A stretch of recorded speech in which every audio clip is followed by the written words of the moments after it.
going back to today's topic, we're very blessed to have a guest, and I'm going to first play this outrage by an MP.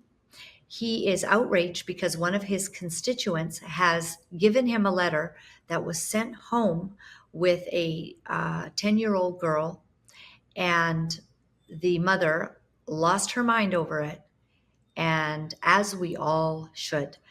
The truth is that the world is waking up to the fact that a whole bunch of people seem to be way too loose with what they think young kids should be taught and should be discussing.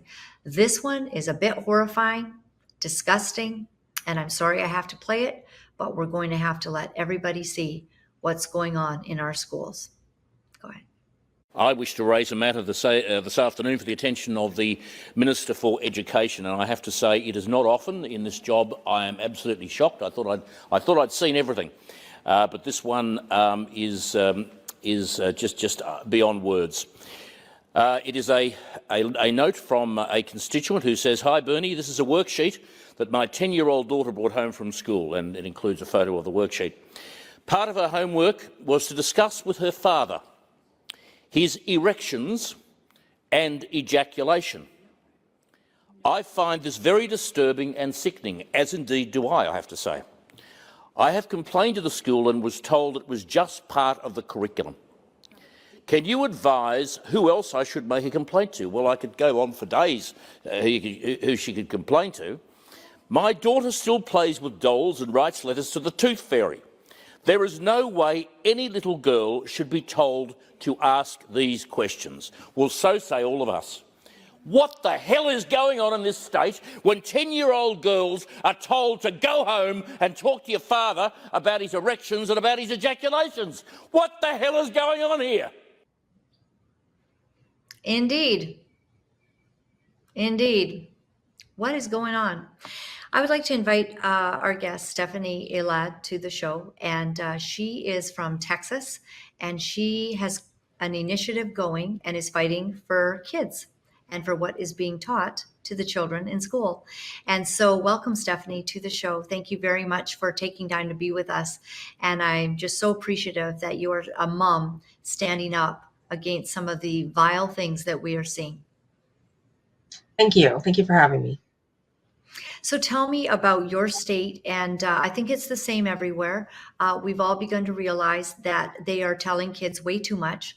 They are not honoring parental wishes, and in fact, sometimes even hiding things. Sorry about my internet here, but hopefully it'll get better. But Stephanie, tell us what you've seen and what you've been going through there.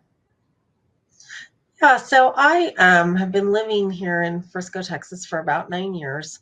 We moved here from California, and we moved here specifically because the schools were considered very good. They were one of the best school systems in North Texas. And the first few years it was great, and then we started to kind of notice some things. I have two kids. I have a high school senior and I have a fifth grader now. So when we moved here, the older one was just starting fourth grade. And I noticed when she was in middle school, I started to notice some topics that just seemed a little bit adult for her, but I wasn't really as informed, and I just kind of thought, this is sort of how it goes. And then when she got to high school, some situations were sort of happening around her that were of a lot of concern. So I had to get involved and talk to the school and say, it's not okay for you to talk to my daughter about these adult kind of sexually related topics without my permission and without, me being present. So that came up at one point, but it really kind of boiled over, I think, just, with COVID, right? And so we started to see a little more of what was going on in the schools.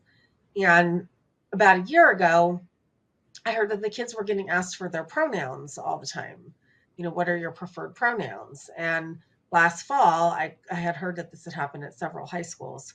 So I called my daughter's assistant principal and I said, are you asking the kids their pronouns? Because you don't have my permission to ask my daughter that question. It's obvious what her pronouns are. And he said, oh, no, we're not doing that. So some schools apparently were doing it, some weren't. But then I found out it was the theater department that was asking, and it was this club that was asking. And so you start to see some of this ideology come in, right? And that was of concern because I thought, the number of children whose pronouns are at issue, or maybe they feel like they're in the wrong gender, is so small. And yet you're going to ask thousands of kids that question, right? It seemed Exactly. just like a waste of time and resources. Forget about the agenda piece for a minute, which is of concern, but why would you spend time doing something like that and having these kids fill out the forms? And it just didn't seem like a good idea to me. And then so I said something about it, and it kind of fell on deaf ears. And then we started to hear about some things in the bathrooms, right? About allowing kids to go to the bathrooms. And I thought, well, that's not happening at my kid's school, right? That's happening in Virginia or wherever else. But then I had a parent tell me just a couple of months ago that her son walked into the bathroom. This happened a couple of months ago at my daughter's high school, and her son is in 10th grade. And he walked into the bathroom and he saw a girl in there, someone that he's known for years, who I guess has decided she wants to identify as a boy. And he wasn't comfortable because he didn't feel comfortable going to the restroom in front of this girl. So he came home, he told his parents about it, and his mom called the school. And the school said, well, your son can go use the bathroom in the nurse's office. And I thought, why should her son have to go use the bathroom in the nurse's office? Because he says he's uncomfortable. So that was the school's response. So that was very concerning. And this mother's thinking of pulling her son out of the school over this issue. She has 4 kids, 3 of them are homeschooled. This is the oldest of her kids, and she wanted him to have, a public high school experience so he could participate in activities and that kind of thing. And she may or may not be sending him back next year, but she's leaning towards not sending him back. And I've heard this story from so many parents, that they felt like these issues were out of control, so they pulled their kid and put them in charter school or private school or homeschool. And then I've heard other parents, just because I've been knocking on doors as part of my campaign, and they're saying I'm gonna pull my kid out because it's just these things are out of control. And then it boiled over very recently with the issue of the library books.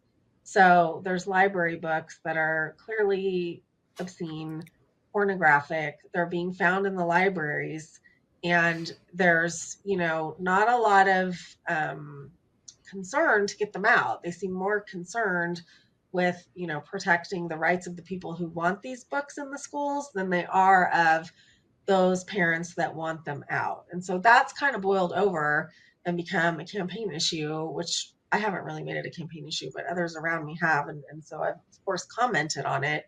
But 6 months ago, if you would have told me that some of these books were in my kids' schools, I would have said, there's no way. They would never allow such a thing to occur. And unfortunately, it's true. It's real. It's a problem.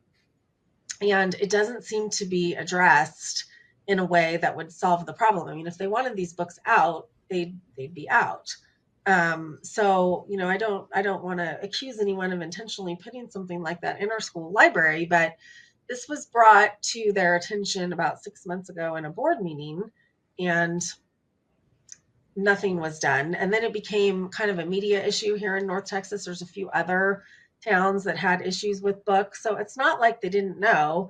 And then now all of a sudden parents are getting frustrated. So they're taking pictures of the obscene parts of these books, and they're posting it online because they feel like there's no other way to get these books out, because the process to submit a book, you have to submit each book separately, and it can take up to 30 days for them to review the book. When they post it on Facebook, it takes, a day and the books are gone. So I'm not saying I'm not telling parents to not follow the rules, but that's kind of what they're learning, is that if they just post it online, it gets pulled. And then, the response has been very concerning because it's, oh, well, it's just a couple of books. We have hundreds of thousands of books. We can't be expected to be, to review all the books that's in the library. Well, I think you can actually. I mean, there's lists of these books. You just find a list and pull those books out of the library. But there's just been a lot of blame shifting and a lot of, people just wanting to say that parents are just being hysterical. They're accusing me of making it a campaign issue. I wish I wasn't talking about this issue. I don't want to be talking about this issue. I want to be talking about critical race theory in our schools, which is another issue. I want to be talking about teacher turnover, which is an issue. I shouldn't be talking about obscene books in libraries. And they've even been found, it's not just the high school libraries, not that that makes it okay, but it's also been found in, elementary school libraries. And that's just very concerning. It really is. Do you know, I once lost Facebook. I got banned on Facebook for 30 days. What I showed the picture of was a picture in a kid's book. And it was so obscene and so foul that I lost my Facebook page for 30 days. Well, and, shocking. That's the ironic part, is that some of these pictures started to surface because parents were posting them. And, in some cases, Facebook pulled it down and said these violate our community standards of obscenity. Well, yeah, of course they do. So right? Don't you that's have the to, irony. Totally. I mean, it is absolutely shocking. It's like the gentleman we just heard. What the hell is going on? Like what is going on? Who orders these books? I don't remember any books like that, Stephanie. I don't know if you remember books being obscene in your school. I do not remember that. I do not remember going to the library and having, shocking sexual books available to us. I don't remember any. I don't know if that means they weren't there, but who is ordering stuff like this? Like, get down to the nut job who's a closet pedophile who's trying to groom kids. Well, and actually there's a state rep in our town who has kind of taken this issue, thank goodness, because we haven't heard a lot from our elected officials on this. And he came up with the idea, okay, let's deal with it, kind of to your point, from the publisher perspective. Like, you can't sell these books to schools. And if you do, we're not going to buy books from you. So he's been asking the school districts to sign on and, say, okay, we're not going to, if we find that these booksellers are selling this, pornographic books, we're not going to buy from them anymore. But the districts are balking at saying, yeah, okay, we'll do that.